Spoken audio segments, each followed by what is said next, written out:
Welcome, ladies and gentlemen, to a new chess video. This is a game with Paul Morphy. We have been going over his games as of late, and he was one of the first recognized, world-renowned, strongest players. And during his time, he was far and above, well above his competitors.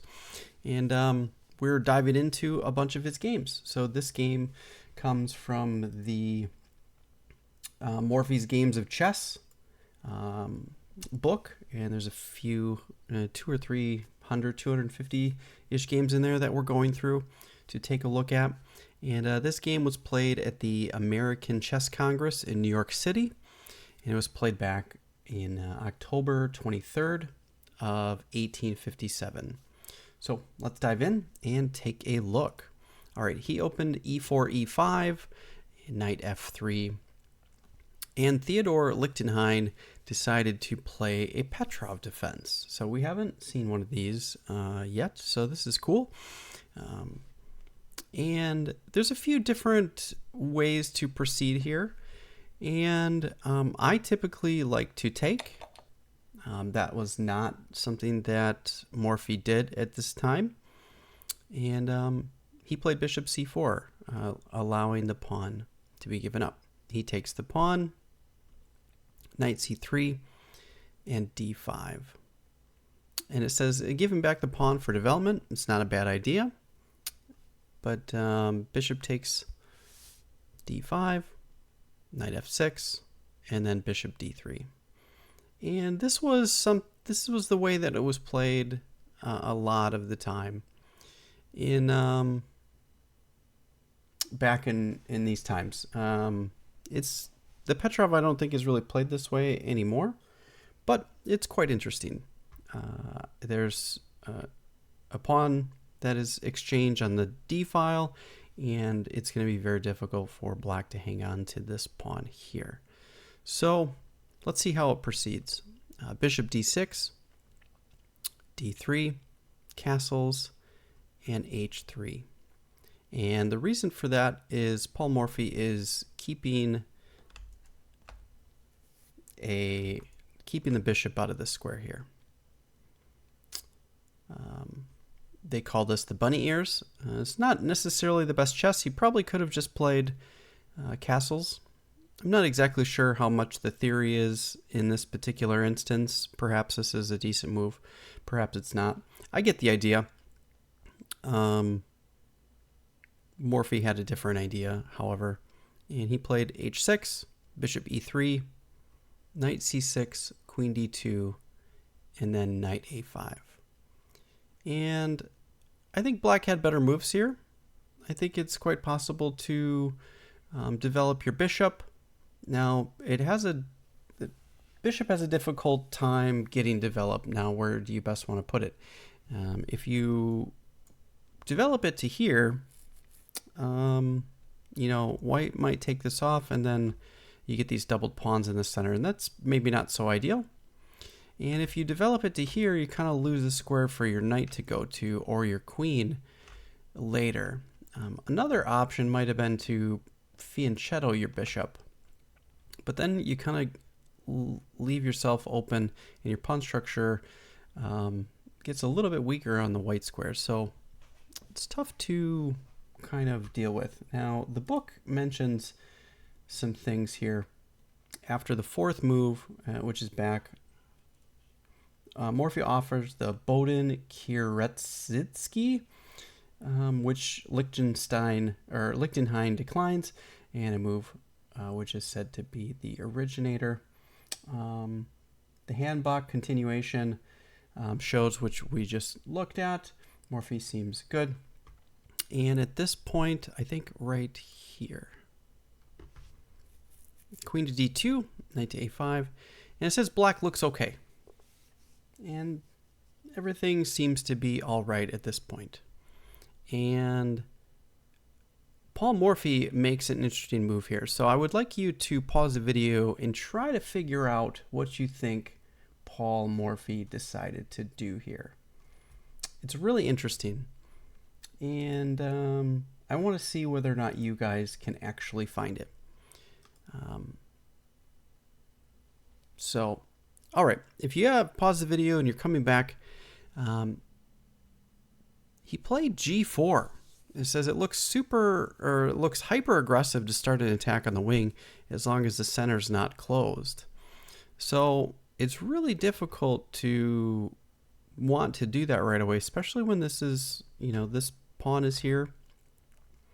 But the idea is he's got these pieces all lined up. So Morphy is ready to kind of blow up the king side. Oop, didn't mean to do that. Sorry. So he plays knight takes b3, peeling off the bishop. And I think a better move might have been this, and then thinking of getting your c8 bishop into the game, like we just talked about. And a potential line might have been something like this. And it appears to be kind of equal chances at this point. Morphy didn't go for that. He allowed this to happen, and knight takes b3, a takes b3, bishop d7. And he finally gets his bishop developed. Theodore does. Another option might have still been to try to for that plan at b5 and go for that. Doesn't do that, so rook g1. Morphy's signaling, hey, I'm coming in on the g file, so you better watch out. Knight h7 is a bit too passive, it mentions. A better option might have been here to kind of attack the knight, and the knight has to find a square to go to. Doesn't do that. Knight h7, knight e4, and then he plays king h8, getting out of the idea. And it says, again, too passive, because Morphy just continues on with his plan. g5, and Lichtenstein was smart to push past, because if you take, there's all these mass trades here, and if we do a count, 1, 2, 3, 1, 2, 3, we're going to be left at the end with a rook out on that particular square, and Morphy will be ahead of time. Okay, h5 pushes past, knight h4, signaling that he wants to get another piece closer to the king. It's a little bit of an improvement. g6, queen e2, and bishop c6. Black's position still looks pretty much okay. It's not too bad, but some things are going to be coming pretty quickly. He plays f4, and ChessBase has this marked, whoever annotated this game, which was a ChessBase person or a ChessBase team member, they marked it as dubious because this kind of just loses a pawn. Now, it's okay to lose a pawn if you are gaining an initiative, and I believe that's kind of what Morphy was trying to do here. Even if he trades it off, which is what happens in the game, the idea is if he doesn't trade it off, he can push past and then try to break this up. That's the idea.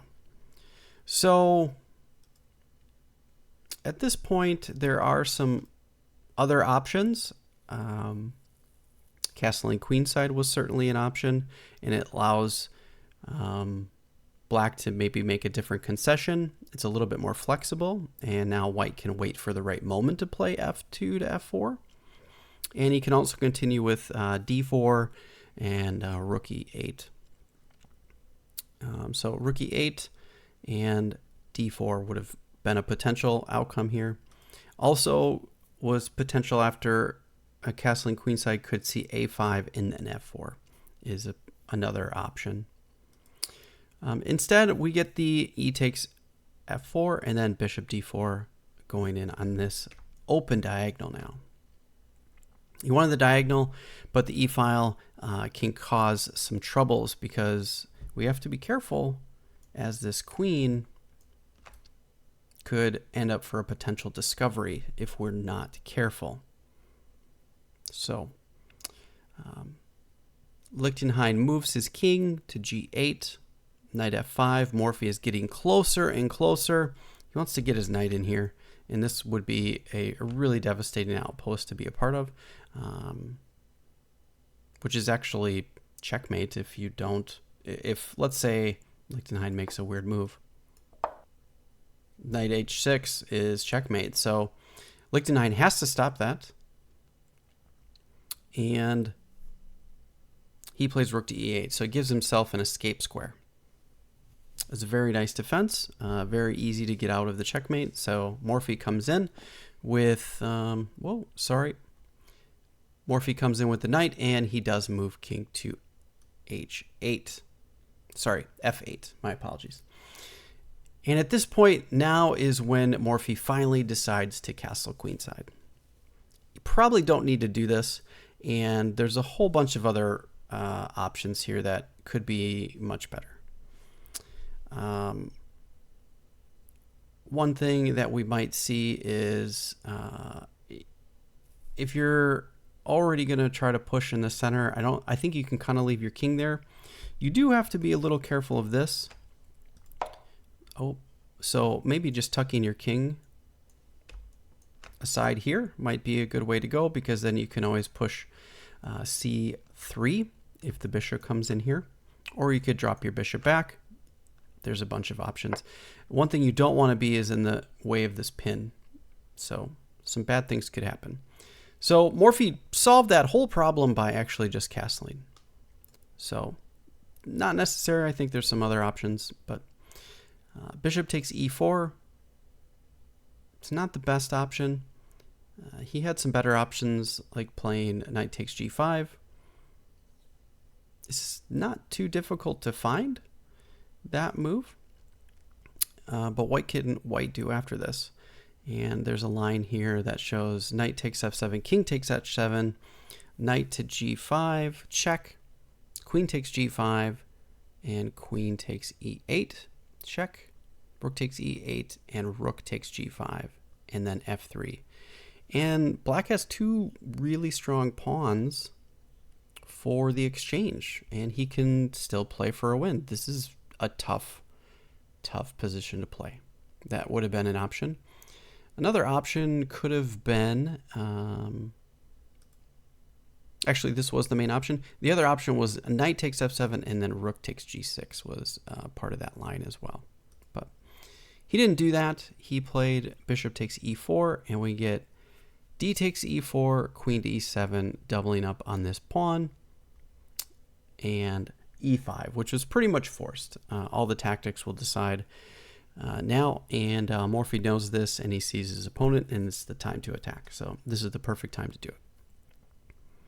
Bishop takes e5, bishop takes e5, queen takes e5, and we get a bunch of exchanges on the e5 square, and then we get this rook to d7, which is really hard, because if Morphy comes and takes the queen, what happens? Can you pause the video and try to figure it out? All right, if you haven't figured it out, the answer is rook to f7, checkmate. King has nowhere to go, so you can't take the queen. This is a really great shot, and Morphy came back and, Liechtenstein came back and played queen to g7. This is a typical mistake.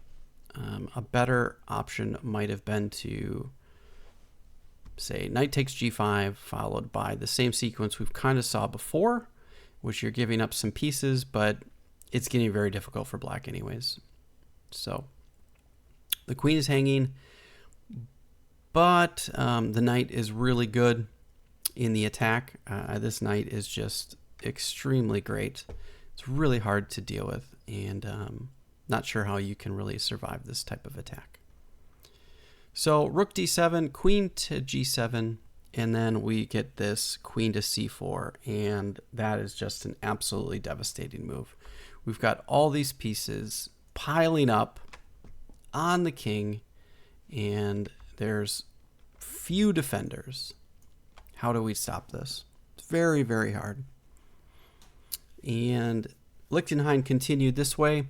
Rook e7, rook takes e7, king takes e7, and then rook to e1, check. And the game continued on. I believe he resigned here, but actually let me take a look at the book. Let's see how it says. He resigned after move 29, after rook to e1. But the game would have continued because it's forced, and we get this scenario here. no stopping it. So Lichtenstein saw all of this. Why he didn't see the defensive moves, but it's kind of interesting. Maybe he just assumed he couldn't get out of this and didn't calculate all of it. It's tough to say. Overall, this game took 3 hours in total time. This is before they had chess clocks, so they were really just marking how long it took overall. And we're able to get some of the puzzles in that one. I think some of these were really good, and I hope you enjoyed this video. As always, please do like and share. It does help me out a lot. It shows me that you like this content and you'd like to see more. As always, please like and share, and I'll catch you guys in the next episode. Thanks for watching, everyone, and have a great day.